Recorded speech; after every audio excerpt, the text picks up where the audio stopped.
Roti pantam sumuluk madangi pasarean wong nani watono ramuramu kalingan ngangrangan sang biak manahkung sumung guling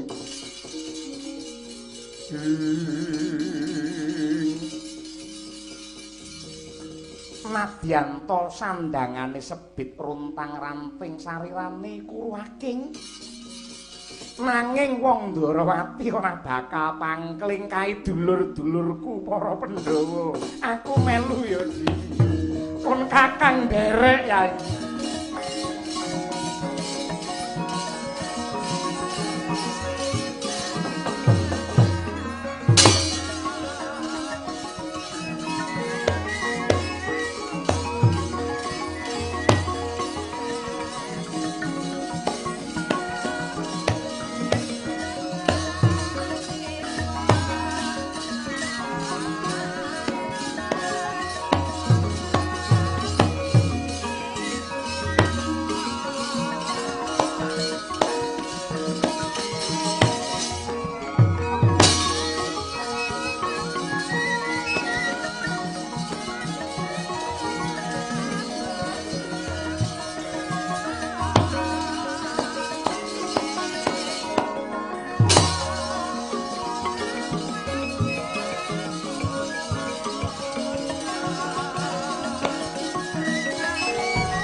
Kota mirah ingsun prihatin Mas Pogong mijil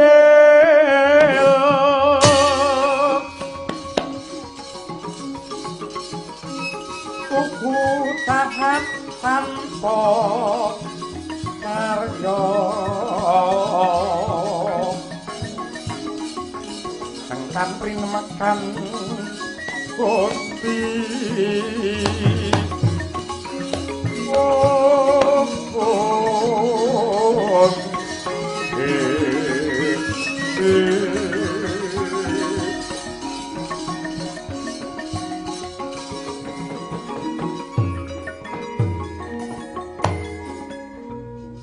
kadangipun Kakang Sena Juna umpeng dawuh kembar kula ora sing ana pangarepamu iki ingkang sinebut Gunung Himalaya Himalaya ingkang wis kawentar ing papan kono tinutup dening salju ingkang ademe kegilo-gilo. Siadi ndak kanthi munggah gunung iki tumuju mring Walu Karnawa utawa samudra pasir banjur mancat Andorante. Ya mung jalma lan titah suci sarta pinilih ingkang bisa netepi kelawan kadarman iki. Merga anggone lumaku ora mung bisa ngendelake rasaning awak, santosaning sarira, nanging kudu sinurung bantering pangesti sarta pasrah sumarah marang purbaning Gusti. Ayo Yayi, lon-lonan munggah ana ing gunung iki.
Sena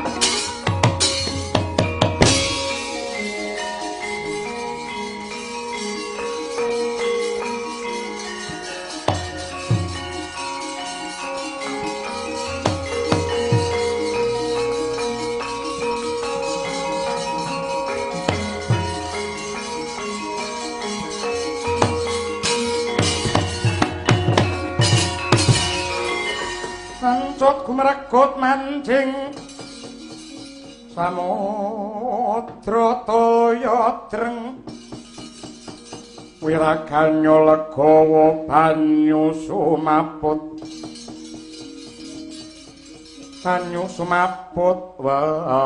wantes ing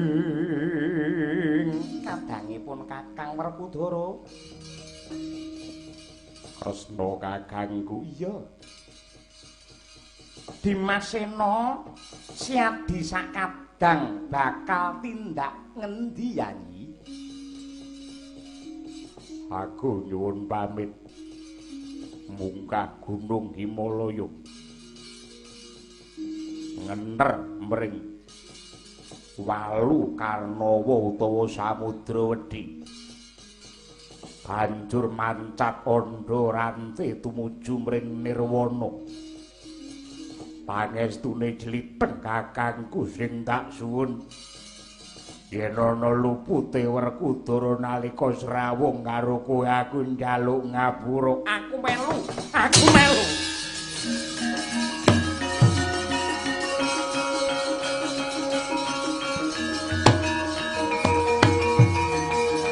melu Yayi. Sena pun kakang derek di.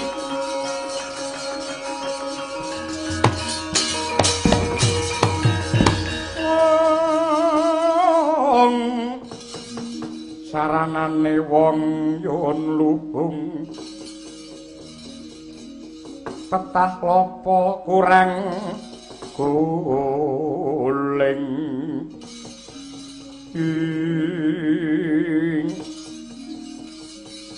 Sang Bima datan wangsulan sigra minggah Ardi Himalaya. mangkono Natandrawati Sri Bathara Kresna arsa tut puntat jengkare para kadang Pandhawa minggah mring Gunung Himalaya. Elok ing kahanan gaiping Gusti ingkang lumadi dupi Natandrawati mancat minggah mring Himalaya. Kesangklating daya pangaribawa Kuntal kapraparebah saknalika.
Kadang warandena becik besok mendemo baris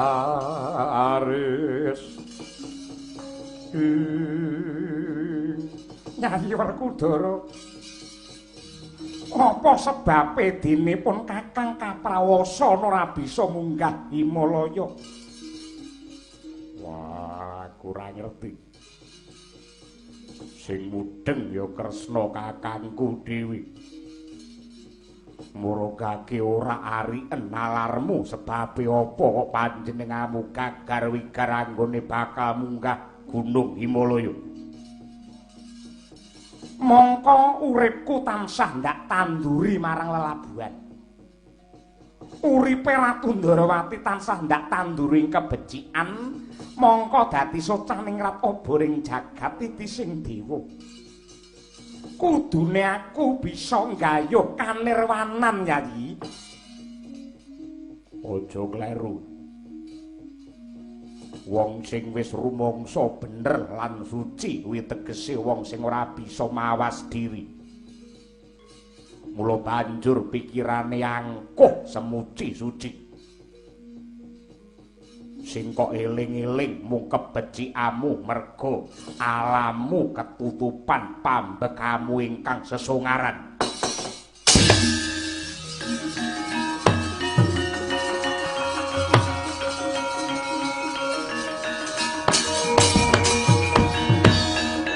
Tembunge si Adi tek kaya ngono.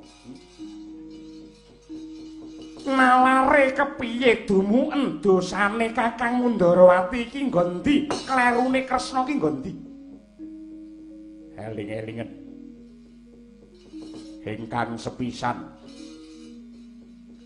kowe nalika isih nom jaman jeneng Narayana. Kowe ndeder kanistan molimo kok nggo klangenan ing saben dina. Kowe dadi branda, kowe dadi begal carah rayah bandane wong. Angka loro Nadyanto wis kondhang Kresna wititi sing dewa kabagyan. Ingkang weh pepadang mring jagat saisine nanging hemane keluargamu ora antuk kawigaten, anak-anakmu ora kok gagas. Ora nduk gulawentah sing kanthi becik mula nganti dumadi perang Gojali Suta. Bumanara kasura kae kok pateni mergo anakmu sombong selingkuh karo Agnyonawati bojone Sitijo. Sabanjure anakmu sing jeneng Setyaka saiki dadi patih. Ndok ajari ora jujur ndok perintah nunggoni Kakang Baladewa anggone tapa kungkum ana Grojogan Sewu. Watese anggene tapa nganti kembang mawar mekrok nanging kembang mau ditaleni karo Setyaka merga saka perintahmu mula ora bisa megar. Pamrih men Baladewa ora weruh dumadine Baratayuda. Sabanjure anakmu sing jeneng Gunadewa ngok sebratake nunggu astana Gadamadana anak kok nunggu kuburan. Merga kowe rumangsa isin dadi bapake Gunadewa duwe anak sing ana buntute. Angka 3 nalika dumadine Baratayuda bola-bali kowe nindakake apus krama lan rekayasa mongko Baratayuda ki perang suci. Merga tresnamu karo Setyaki. Tresnamu karo Setyaki nalika Setyaki diajar Burisrawa. Setyaki meh mati. Nanging kowe malah merintah Janaka supaya jemparing bubat jaran sing kok cekel. Nanging sejatine kuwi mung sandhi upaya. Sakwise Janaka nglepasake jemparing bubat jaran pedhot bareng karo jemparing mau bablas medhot tangane Burisrawa. Isih akeh lelakon apa pengen tak dumuki terus. Ing antarane candhalane Nata Ndarawati ya kuwi nalika wis Werkudara.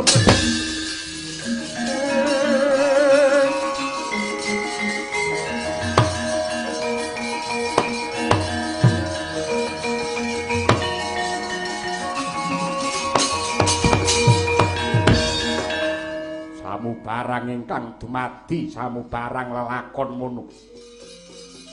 Yektine jumbuh kelawan patrape karma sing ndok sandhang merga isih reget kang dadi pikiramu lan pakartimu. Mula ora aneh Ramuka kowe ora bisa munggah ana ing Himalaya. Sing gedhe pangapuramu jliteng kakangku. Nadyan to mbiyen kowe tansah nuntun Pandhawa marang kebecikan nanging ripalungguhan iki lakone beda. Dalane ora padha. Aku ora iso nggambarake saka pakartaimu besok. Negaramu Ndarawati darah Yadawa arep nemoni lelakon apa?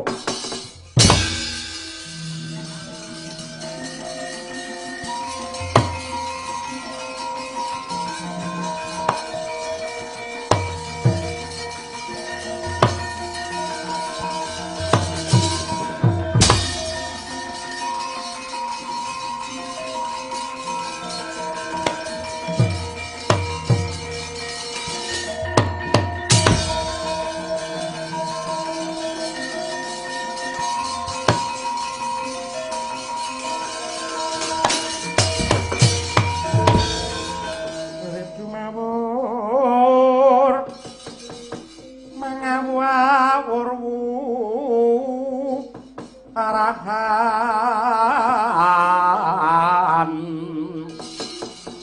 pengaraning surut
Pandhawa lumampah minggah mring Gunung Himalaya. Dasare gunung ingkang katutup ing salju mila datan mokal ademe rumesep balung. Saka lumrah lan sayahe kang sarira prasasat kaya linolosan ata bebayune Pandhawa nggenya lumampah sukune amung den seret lamaan mlentung sak jagung-jagung parandene datan rinewes. Nalika semana para Pandhawa dumugi ing samudra pasir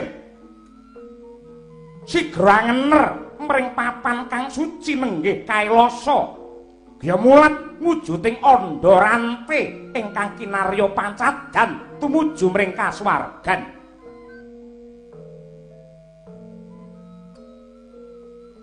Sawungga mbaka setunggal Pandhawa mancat Andharante ingkang mancat sepisanan nenggih Sang Puntadewa giya sinambung dening para kadang. Kedadak ana swara gumuruh kilatatit sesandheran kaya ndilat jagat. Bledhek nyamber Sang Bima Arjuna miwah kembar Kunta dawah geseng sarirane dadi lan patine